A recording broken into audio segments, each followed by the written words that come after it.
Hello student, कैसे हैं आप सब। आई होप सब अच्छे होंगे और अपनी तैयारी बहुत अच्छी कर रहे होंगे। अपना अभिष्ट लक्ष्य प्राप्त करने के लिए आप सब अपनी मार्ग में वृद्धि कर रहे होंगे। आज हम जो यहाँ उपस्थित हुए हैं, ये वीडियो मैं लेकर उपस्थित हुई हूँ। जैसा कि आप जानते हैं कि अभी हाल फिलहाल में बहुत सारी यूनिवर्सिटीज़ ने पीएचडी नोटिफिकेशन जारी किया है और बहुत ही जल्द इंट्रेंस एग्ज़ाम कंडक्ट कराएंगी यूनिवर्सिटीज़। और जिन बच्चों ने नेट या जेआरएफ क्लियर कर लिया है वो अब पीएचडी करने की सोच रहे होंगे। पीएचडी इंट्रेंस एग्ज़ाम होने के बाद में उनका जो इंटरव्यू होगा पीएचडी का, उसमें जो रिसर्च प्रपोजल होता है उसको लेकर बच्चे बहुत कंफ्यूज होते हैं। आज हम उसी को लेकर उपस्थित हुए हैं। मेरा नाम है हुमैरा फातिमा और मैं वर्तमान में सीनियर रिसर्च स्कॉलर सीएसजेएमयू में हूँ। और आज हम रिसर्च प्रपोजल पर बात करेंगे। चूँकि मैंने बहुत सारे इंटरव्यूज़ दिए हैं कई यूनिवर्सिटीज़ में, सेंट्रल और स्टेट यूनिवर्सिटीज़ में, अनुभव है मुझे रिसर्च प्रपोजल किस तरह से बनाना है। तो मेरा जो अनुभव है वो आपके भी काम आए और आप भी उससे कुछ लाभान्वित हों, यही एक मेरा उद्देश्य है। तो चलिए चलते हैं, आज हम इस जो वीडियो है हमारा, इस पर बात करते हैं। रिसर्च प्रपोजल सबसे पहले जान लेते हैं कि है क्या। रिसर्च प्रपोजल आपकी पीएचडी का एक रोड मैप है। जैसे कि हम किसी मंजिल पर जाते हैं, किसी जगह पे जाते हैं, तो हमें वहाँ का रोड मैप पता होना चाहिए, वहाँ का रास्ता पता होना चाहिए। वैसे ही अगर आप पीएचडी करने जा रहे हैं कि रास्ता आपका क्या है, वो रिसर्च प्रपोजल बताता है। वो दिशा को एकदम स्पष्ट कर देता है कि आप किस तरह से आगे बढ़ेंगे। आपका जो सुपरवाइज़र है या आप जहाँ भी इंटरव्यू देने जा रहे हैं उनको भी आप ये बता सकते हैं कि किस तरह से आप अपने टॉपिक पर आगे बढ़ेंगे। दूसरी चीज़ है कि इस वीडियो में मैं आपको बताऊंगी कि रिसर्च प्रपोजल कैसे बनाएं, इसके मुख्य हिस्से क्या हैं और इसे लिखते समय किन बातों का ध्यान रखना चाहिए। साथ ही मैं कुछ प्रैक्टिकल टिप्स भी आपको दूंगी ताकि आपका जो प्रपोजल है वो प्रभावशाली और प्रोफेशनल बने। तो चलिए आइए शुरू करते हैं और इस वीडियो को अंत तक ज़रूर देखिएगा। आप बहुत अच्छा रिसर्च प्रपोजल बनाना सीखने वाले हैं।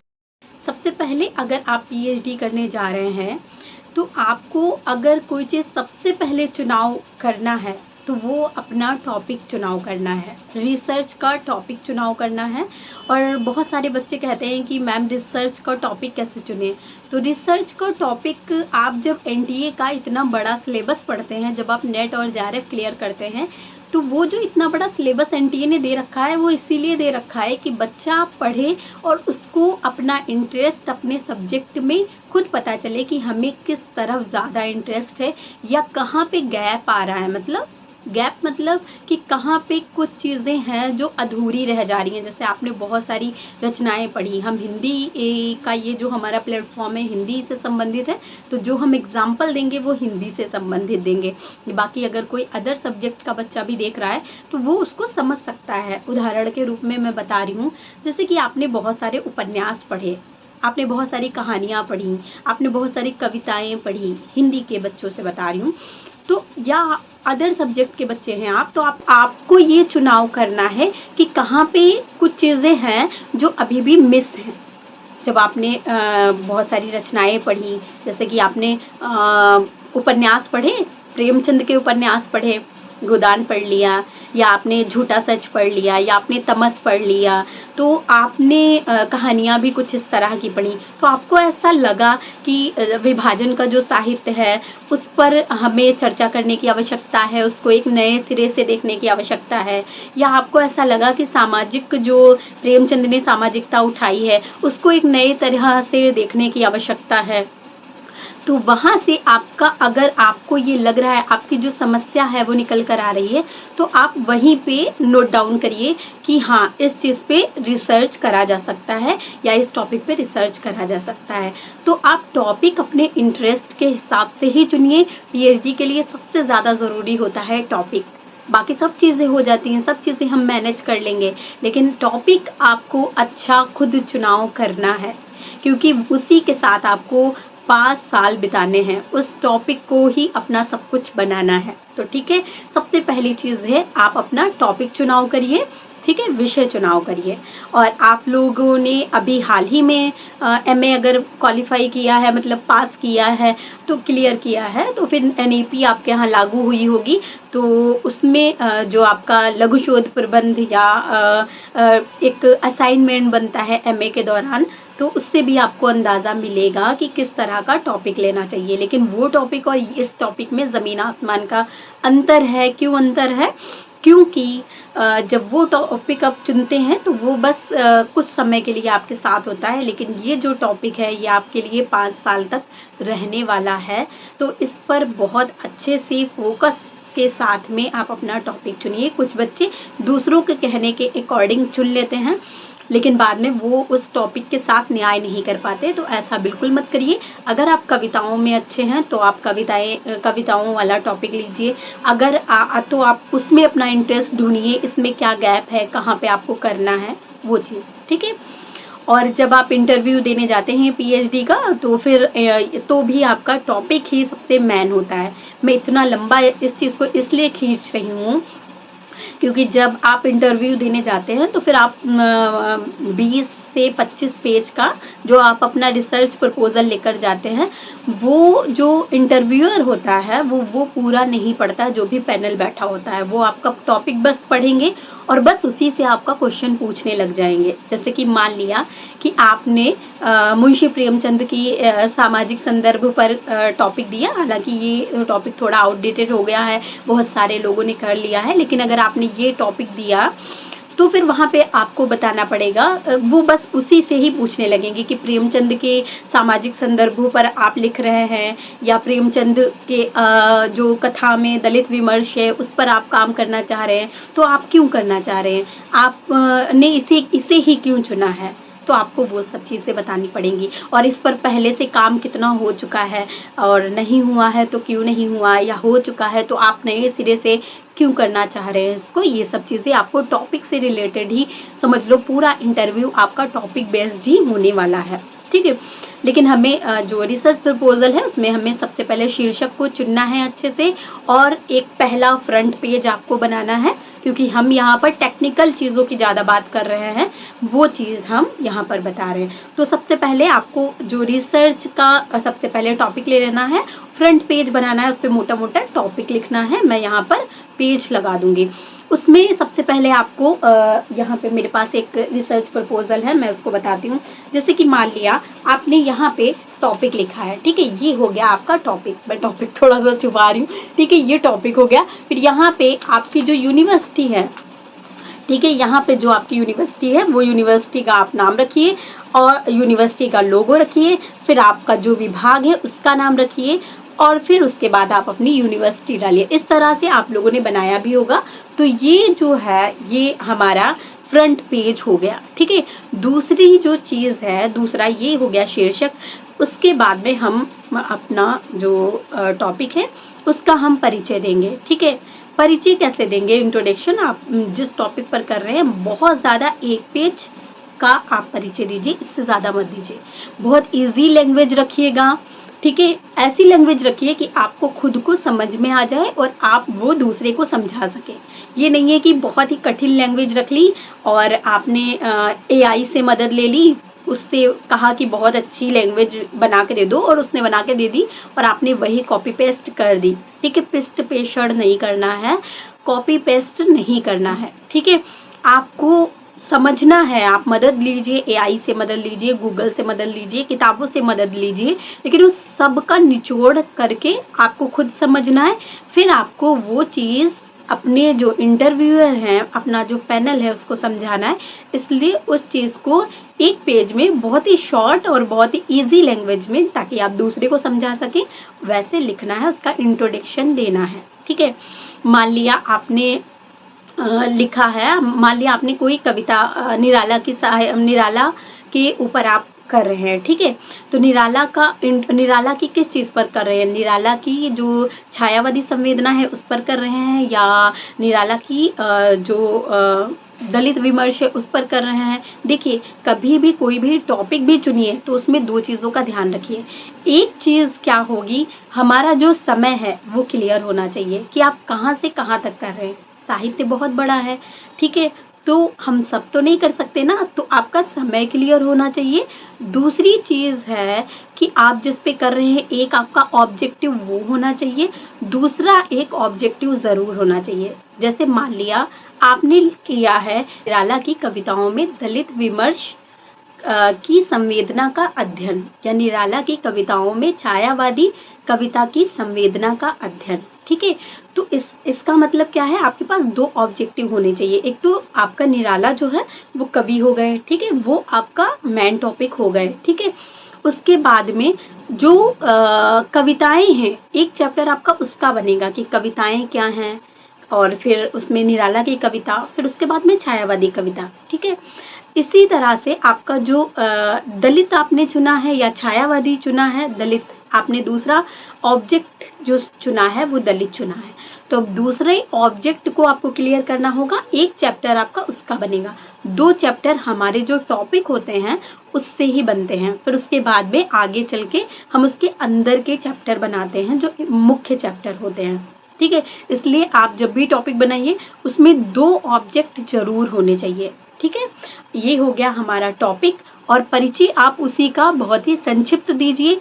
तीसरी चीज होती है साहित्य समीक्षा। जैसे आप निराला के काव्य पर कर रहे हैं, तो निराला का जितना भी दलित विमर्श का साहित्य है उसको तो आप लेंगे, और निराला का जो अन्य साहित्य है उसका भी थोड़ा सा रिव्यू करेंगे, और निराला का जो दलित विमर्श का साहित्य है उस पर ज़्यादा फोकस करके उसको बताएंगे कि किन किन रचनाओं में हमें कहाँ कहाँ पर निराला की रचनाओं में जो दलित विमर्श है वो देखने को मिल रहा है, ठीक है। ये हो गया आपका लिटरेचर रिव्यू या साहित्य समीक्षा, ठीक है। और निराला की इन कविताओं में जो रिसर्च है वो हुआ है कि नहीं हुआ है, और अगर हो चुका है तो किन किन बिंदुओं पर चर्चा नहीं हुई है, उस गैप को, उन बिंदुओं को हम अपनी रिसर्च में उठाएंगे, उनको हम मुद्दा बनाएंगे और उस पर हम रिसर्च करेंगे।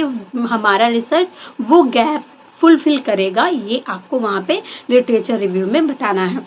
उसके बाद में है कि शोध प्रश्न और उद्देश्य। आप उद्देश्य में क्या करेंगे, मतलब जो आप ये रिसर्च कर रहे हैं निराला के साहित्य में दलित विमर्श पर, तो ये इसका करने का क्या उद्देश्य है। तो आप कह सकते हैं कि इसका जो उद्देश्य है वो हमारा जो निराला का साहित्य है वो अभी तक छायावादी संवेदनाओं के आधार पर ही देखा जा रहा है, लेकिन अब चूंकि मैं दलित विमर्श के आधार पर कर रही हूँ तो मैं इसमें दलित अस्मिता का विमर्श भी उठा रही हूँ, और ये एक निराला के काव्य को देखने की एक नवीन दृष्टि देगा, और आने वाले समय में साहित्य के लिए एक उपयोगी मेरा जो रिसर्च है वो रहेगा।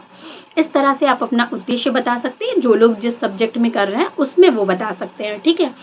फिर आता है कि शोध पद्धति, कि शोध पद्धति क्या मतलब मेथोडोलॉजी, हम इस चीज़ का किस प्रक्रिया का हम इस्तेमाल करेंगे। तो आप सब लोगों ने रिसर्च एप्टीट्यूड पढ़ा होगा।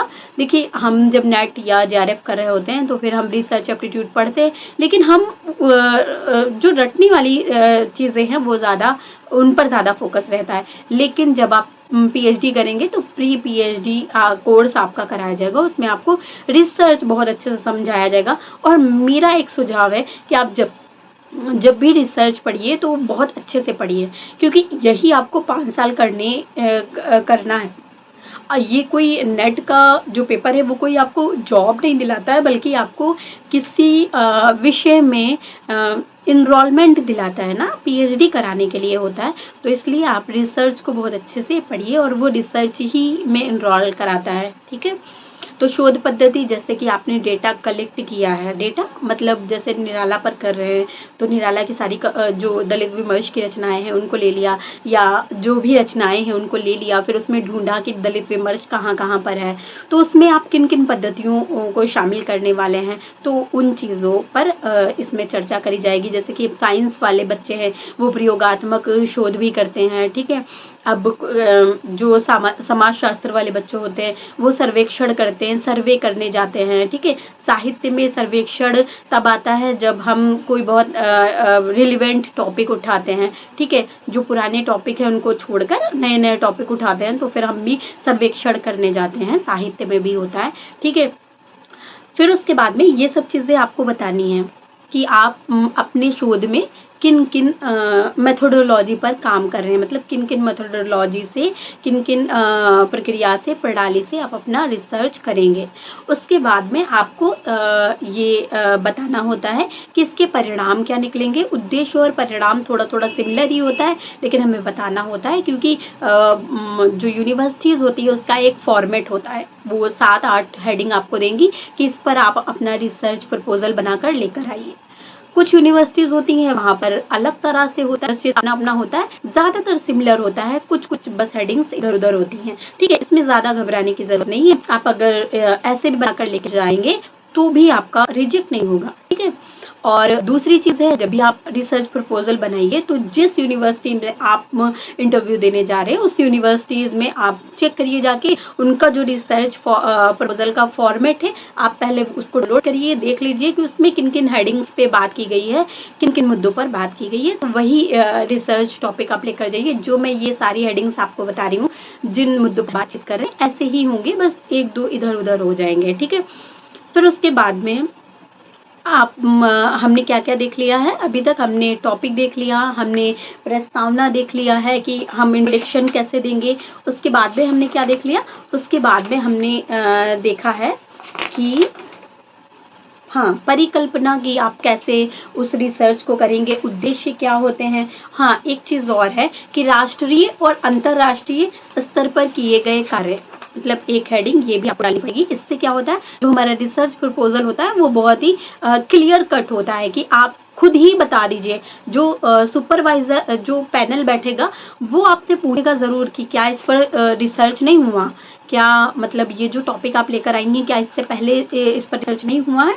तो आप पहले से ही मतलब देख के रखिए ये काम आप कैसे करेंगे। आप कहेंगे कि हमें क्या पता कि कौन सी यूनिवर्सिटी ने कौन से रिसर्च टॉपिक पर करा दिया है पीएचडी। तो आपको शोध गंगा और शोध गंगोत्री नाम की 2 वेबसाइट है, गूगल पर जाइए और उस वेबसाइट पर जाकर जो अपना टॉपिक है, मैं एक इस पर भी वीडियो बना दूंगी, उस वेबसाइट पर जाकर आप अपना टॉपिक जो भी ले रहे हैं वो टॉपिक डालिए जाके वहाँ पर। अगर उससे संबंधित काम हो चुके हैं जो भी, तो वो आपको खुद ही दे देगा सारी पीडीएफ वगैरह, सारा रिसर्च किस यूनिवर्सिटी में हुआ है, बाकायदा जो सुपरवाइजर का नाम है, सब पूरा अपलोड है वहाँ पे।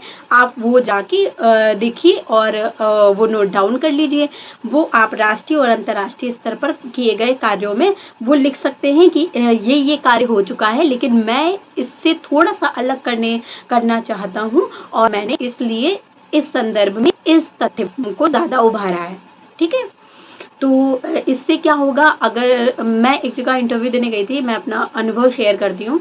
तो वहाँ पर जो सुपरवाइज़र थे, चूँकि सीट्स बहुत कम थी, 3 सीट्स थी, और वहाँ पर जो सुपरवाइज़र थे उनकी पहले से ही फिक्स थी कि ये बच्चा वो बच्चा वो बच्चा। बाद में पता चला, क्योंकि जब हम एमए कर रहे होते हैं, तो अगर हम एमए कर रहे हैं और उसी यूनिवर्सिटी में ने पीएचडी की सीट्स निकाली है, तो ये क्या होता है कि हमने वहाँ से एमए किया और हमने अपने सुपरवाइज़र से, क्योंकि हमने उनके साथ 2 साल एमए किया है, तो फिर हमने उनसे बात कर ली कि सर हमने भी फॉर्म भरा है यहाँ पे पीएचडी का, तो फिर ज़रूर लीजिएगा। बच्चे को भी वो जानते हैं सुपरवाइज़र, और सुपरवाइज़र भी बच्चे को जानते हैं, बच्चा भी सुपरवाइज़र को जानता है। अब वो वहाँ पर जब 3 ही सीट्स हैं और उसमें लगभग 50 बच्चों ने फॉर्म भरा है, तो फिर वहाँ पर जब इंटरव्यू देने गए, तो वहाँ पर आप कितना भी अच्छा इंटरव्यू कर लीजिए, वो कहीं ना कहीं पैनल आपको फंसा देगा, क्योंकि उनको 3 बच्चे लेने हैं और 3 बच्चे वो वहीं से हो जाएंगे, ठीक है। तो ये कैटेगरी वाइज थी और 10 सीट्स निकली थी, 3 सीट्स थी हम लोग की, तो फिर नहीं हुआ था। कोई बात नहीं, चलिए आगे देखते हैं।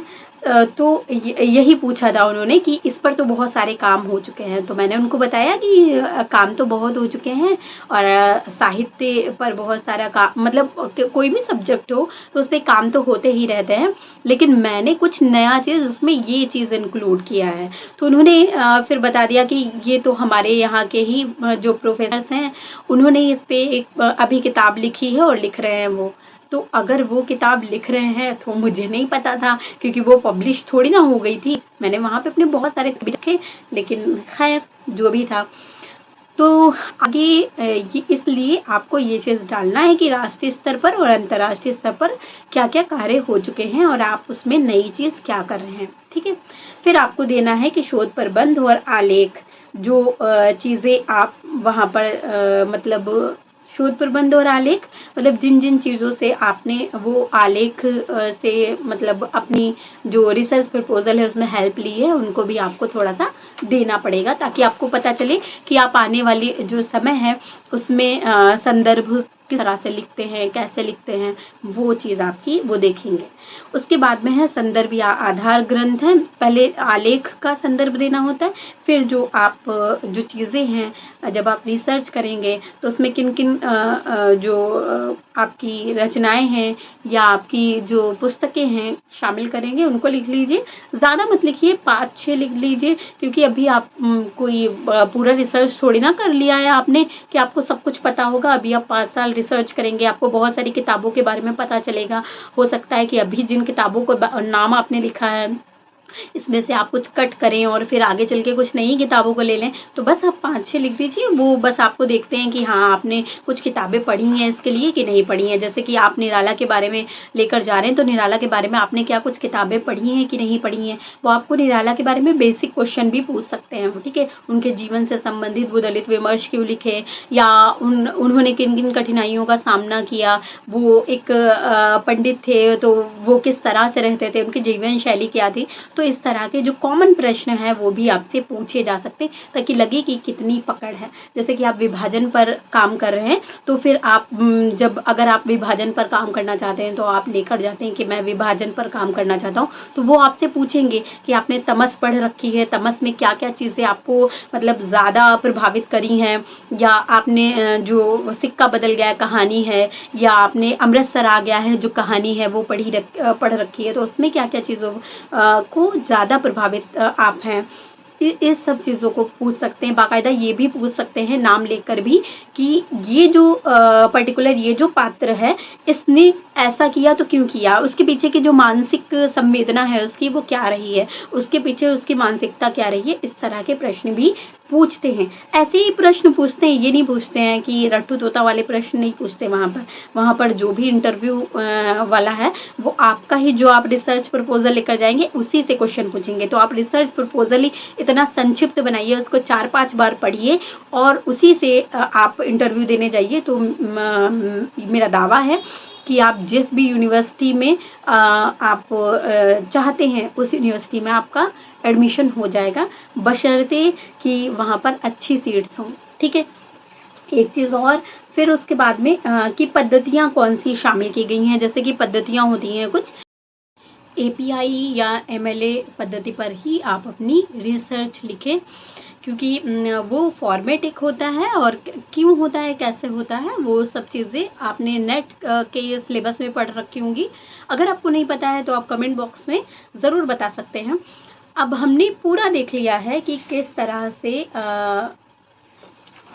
हाँ, कुछ चीज़ें रह गई हैं, जैसे अपेक्षित परिणाम हमने देख लिए। प्रस्तावित कार्य का महत्व, जो मैं करने जा रही हूँ इसकी इम्पोर्टेंस क्या है, ये आपको बताना पड़ेगा और यहीं पर आपका इस चीज़ को बहुत अच्छे से लिखिएगा क्योंकि ये चीज़ आपको वहाँ पर पूछेंगे, इंटरव्यू जो पैनल होगा वो ज़रूर पूछेगा।